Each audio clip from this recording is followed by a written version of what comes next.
আসসালামু আলাইকুম প্রিয় দর্শক, আমিরুল মোমিনিন মানিক আপনাদের প্রত্যেককে আমন্ত্রণ জানাচ্ছি চেঞ্জ টিভির এই লাইভ পর্যালোচনায়। আমাদের আজকের পর্যালোচনার বিষয় হচ্ছে ভারতের সীমান্তে চীনের রণসজ্জা, যুদ্ধ বিমান মোতায়েন।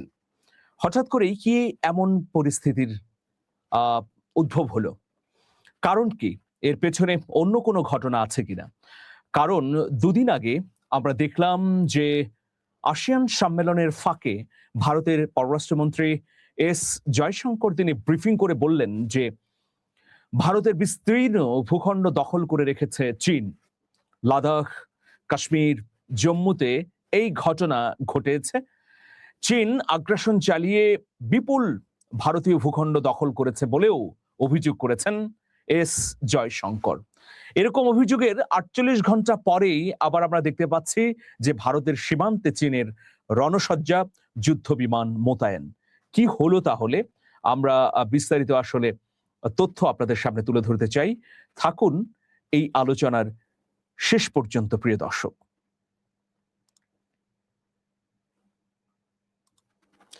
ভারতের উত্তর সীমান্তের দিকে মুখ করে পঞ্চম প্রজন্মের ভয়াবহ J-20 মাইটি ড্রাগন যুদ্ধবিমান মোতায়েন করেছে চীন। স্যাটেলাইট ইমেজিং সংস্থা ভ্যান্টর থেকে পাওয়া সাম্প্রতিক উপগ্রহ চিত্রে দেখা যাচ্ছে চলতি বছরের জুনের শেষ এবং জুলাইয়ের শুরুতে দুটি প্রধান চীনা বিমান ঘাঁটিতে কমপক্ষে 11টি J-20 যুদ্ধবিমান মোতায়েন করা হয়েছে। ভূ উপগ্রহে পাওয়া যে ছবিটি দেখা যাচ্ছে, এই যে আপনারা দেখুন যে এখানে 4টি যুদ্ধ বিমান সারিবদ্ধভাবে রাখা হয়েছে। এভাবে মোট 11টি পঞ্চম প্রজন্মের যুদ্ধ বিমান রাখা হয়েছে, সেটাই আমরা আসলে তথ্য পাচ্ছি। আকাশে চীনের এই শক্তিশালী চ্যালেঞ্জের বিপরীতে নিজস্ব প্রতিরক্ষামূলক জবাব বা নিজস্ব স্টিলথ ফাইটার পেতে ভারতকে এখনো বহু বছর অপেক্ষা করতে হবে বলে মনে করছেন বিশেষজ্ঞরা। উপগ্রহ চিত্রে দেখা গেছে যে চলতি বছরের 9 জুলাই শিনজিয়াং প্রদেশের স্বায়ত্তশাসিত অঞ্চল উইঘুরে অবস্থিত হোতান বিমান ঘাঁটির রানওয়েতে এক সারিতে 7টি J-20 যুদ্ধবিমান পার্ক করা রয়েছে। এই ঘাঁটির অবস্থান লাদাখের লেহ শহর থেকে মাত্র 389 কিলোমিটার উত্তর পূর্বে এবং উত্তর লাদাখে অবস্থিত ভারতীয় বিমান ঘাঁটির অন্যতম কৌশলগত ঘাঁটি দৌলত বেগ ওল্ডি থেকে মাত্র 245 কিলোমিটার উত্তর পূর্বে। সুতরাং উদ্বেগ ছড়ানোর যথাযথ কারণ রয়েছে। ইতিমধ্যে দিল্লিতে এই ঘটনায় তোলপাড় হয়ে গেছে। দিল্লি মনে করছে যে ভারত উস্কানিতে পা দেবে না, কিন্তু চীন যদি অব্যাহতভাবে এই ধরনের আচরণ করে তাহলে পাল্টা পদক্ষেপ গ্রহণ করতেও তারা দ্বিধা করবে না। দর্শক, আরো খবর হচ্ছে যে আন্তর্জাতিক বাণিজ্যিক স্যাটেলাইটের মাধ্যমে প্রাপ্ত তথ্যে এখন পর্যন্ত কোনো চীনা বিমান ঘাঁটিতে একসঙ্গে এত বিপুল সংখ্যক J-20 যুদ্ধ বিমানের উপস্থিতি দেখতে পাওয়ার ঘটনা এটি প্রথম। এই স্যাটেলাইট তথ্য ও প্রতিরক্ষামূলক উদ্বেগের বিষয়ে ভারতীয় বিমান বাহিনীর পক্ষ থেকে কোনো প্রতিক্রিয়া এখন পর্যন্ত পাওয়া যায়নি। প্রতিবেদনে প্রকাশিত দ্বিতীয় উপগ্রহ চিত্রটিতে তিব্বতের লহাসা প্রিফেকচারের অধীনস্থ দামসুং বিমান ঘাঁটির ফ্লাইট লাইনে আরো 4টি J-20 স্টিলথ ফাইটার পার্ক করা অবস্থায় দেখা যাচ্ছে। এই গুরুত্বপূর্ণ ঘাঁটিটি অরুণাচল প্রদেশের তাওয়াং অঞ্চল থেকে উত্তর পশ্চিমে মাত্র 344 কিলোমিটার দূরে অবস্থিত। দর্শক দেখুন, সাবেক ফাইটার পাইলট এবং ভারতের অন্যতম দ্রুত বর্ধনশীল মহাকাশ ও প্রতিরক্ষা গবেষণা সংস্থা নিউ স্পেসের সহ প্রতিষ্ঠাতা সমীর যোশী বলেছেন, হোতানে 7টি ও দামসুগে 4টি J-20 উপস্থিতি এটাই নিশ্চিত করে যে ভারতের মুখোমুখি উচ্চতর বিমান ঘাঁটিগুলো থেকে পঞ্চম প্রজন্মের স্টিলথ বিমানগুলোর কার্যক্রম পরিচালনা এখন চীনা বিমান বাহিনীর জন্য রুটিন বিষয় হয়ে দাঁড়িয়েছে। এটি কোনো সাময়িক সিগন্যালিং বা প্রদর্শন নয়। ভারতীয় বিমান বাহিনীর জন্য উত্তর সীমান্তে এই ধরনের অদৃশ্য বা কম শনাক্তযোগ্য হুমকি এখন সাধারণ বিষয়ে পরিণত হয়েছে, যা কাউন্টার স্টিলথ সেন্সর, সমন্বিত আকাশ প্রতিরক্ষা ও স্ট্যান্ড অফ স্ট্রাইক ক্ষমতার জরুরি আধুনিকরণের প্রয়োজনীয়তাকে আরো জোরালো করে তুলেছে। দিল্লি এটা থেকেই হয়তো উপলব্ধি করে নতুন নতুন যুদ্ধাস্ত্র যুদ্ধ বিমান কেনার জন্য উদ্গ্রীব হয়ে উঠেছে। ইতিমধ্যে মার্কিন যুক্তরাষ্ট্রের সঙ্গে তারা কথা বলেছে রাশিয়া, ফ্রান্সের সঙ্গে। কিভাবে দ্রুততম সময়ের মধ্যে ফাইটার জেট আনা যায়। দেখুন, ফাইটার জেট আনার চিন্তা করুক বা যুদ্ধ বিমান আনার চিন্তা করুক, দিল্লির কিন্তু J-20 প্রযুক্তিগত সুবিধা এবং ভারতের AMCA সংকট রয়েছে। J-20 যুদ্ধ বিমানের সবচেয়ে বড় শক্তিটি হচ্ছে যে এর আধুনিক স্টিলথ বৈশিষ্ট্য, যা শত্রুর চোখ এড়িয়ে নিখুঁত আক্রমণ চালাতে এবং আকাশে আধিপত্য বিস্তার করতে সক্ষম। উন্নত স্টিল কাঠামোর কারণে সাধারণ রাডারে এই বিমানের উপস্থিতি ধরা অত্যন্ত কঠিন।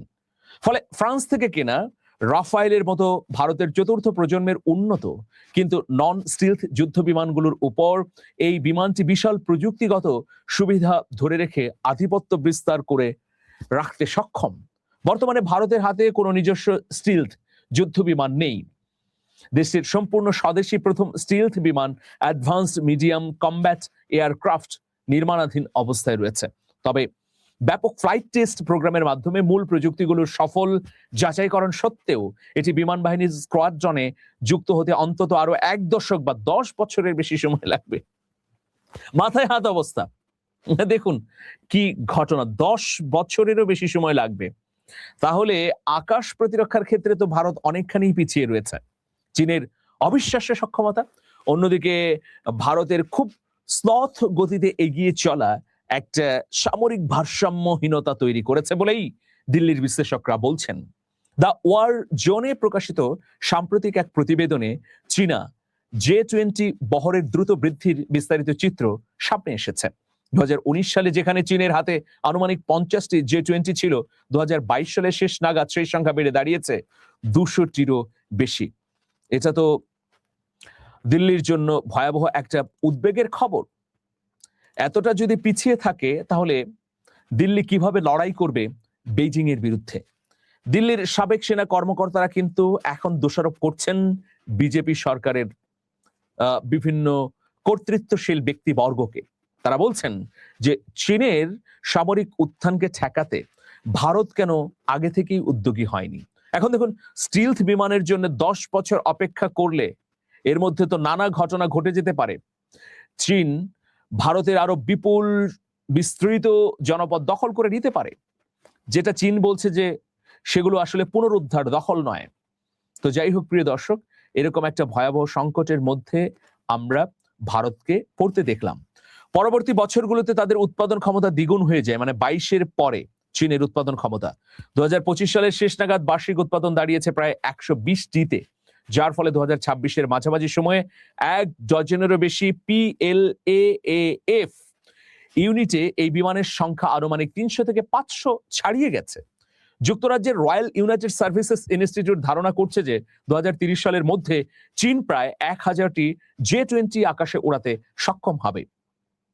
দর্শক, গত বছর মে মাসে ভারত ও পাকিস্তানের মধ্যে সংগঠিত 88 ঘন্টার অপারেশন সিঁদুরের সময় ভারতীয় বিমান বাহিনীর উপপ্রধান পদে কর্মরত অবসরপ্রাপ্ত এয়ার মার্শাল নর্মদেশ্বর তিওয়ারি বলেন, প্রতি বছর 125টি যুদ্ধ বিমান উৎপাদনের সক্ষমতা প্রদর্শন করে যে তাদের উৎপাদন ব্যবস্থা কতটা উন্নত। তিনি কিন্তু চীনের দিকে ঢিল ছুড়েছেন। তারা প্রায় বাণিজ্যিক বিমানের মতো যুদ্ধ বিমান তৈরি করছে, যা কেবল তখনই সম্ভব যখন সরবরাহ শৃঙ্খল সম্পূর্ণ নিখুঁত হয় এবং উচ্চমানের মানব সম্পদ সার্বক্ষণিক প্রস্তুত থাকে। গত 1 দশক ধরে ভারতীয় সংবাদ মাধ্যম NDTV ভারতীয় বিমান বাহিনীর জন্য গুরুত্বপূর্ণ সীমান্ত এলাকায় চীনের J-20 বিমান মোতায়েনের তথ্য কভার করে আসছে। 2016 সালে তিব্বতের চরম উচ্চতায় অবস্থিত দাউচিং ইয়াজিং বিমানবন্দরে প্রথম J-20 দেখা যায়। পরবর্তী সময়ে 2024 সালের মেতে সিকিম সীমান্ত থেকে 150 কিলোমিটার উত্তরে শিগাতসে বিমান ঘাঁটিতেও চীনের J-20 অবতরণ করতে দেখা গিয়েছিল। ভারতের কাছে বর্তমানে মাত্র 36টি রাফায়েল যুদ্ধ বিমান রয়েছে, যা হরিয়ানায় আম্বালায় ও পশ্চিমবঙ্গের হাসিমারা বিমান ঘাঁটিতে 2টি স্কোয়াড্রনে বিভক্ত। এছাড়া ভারত $750 কোটি চুক্তিতে ভারতীয় নৌবাহিনীর জন্য আরো 26টি রাফায়েল অর্ডার করেছে এবং বিমান বাহিনীর জন্য $36 থেকে $40 বিলিয়ন ব্যয়ে অতিরিক্ত 114টি রাফায়েল কেনার বিষয়ে দেশো কোম্পানির সঙ্গে আলোচনা চালাচ্ছে। এর পাশাপাশি ভারতীয় বিমান বাহিনী 260টিরও বেশি রাশিয়ান ডিজাইনের সুখোই 30 MKI ফাইটার পরিচালনা করেছে, যা বড় ধরনের আধুনিকীকরণের অপেক্ষায় রয়েছে। এর পাশাপাশি মিরাজ, 2000 এবং MiG-29 এর মতো কিছু পুরনো মডেলের যুদ্ধ বিমানও ভারতের কাছে রয়েছে। এখন প্রশ্ন হচ্ছে যে এসব দিয়ে আসলে ভারত কতটা প্রতিরোধ করতে পারবে চীনকে। আমরা জানি না, ভবিষ্যৎই বলে দেবে ভারত না চীন কে অপ্রতিরোধ্য। দর্শক, শেষ করছি একটি খবর জানিয়ে হাদি ফিরলেন রাষ্ট্রপ্রধান হয়ে। এটি আমার উপন্যাস। যারা শুভাকাঙ্ক্ষী আছেন তাদের কাছে আবদার থাকবে, স্ক্রলে দেখানো নাম্বারে ফোন করে আপনারা সংগ্রহ করবেন। ভালো থাকবেন, শুভেচ্ছা নিরন্তর। আল্লাহ হাফেজ।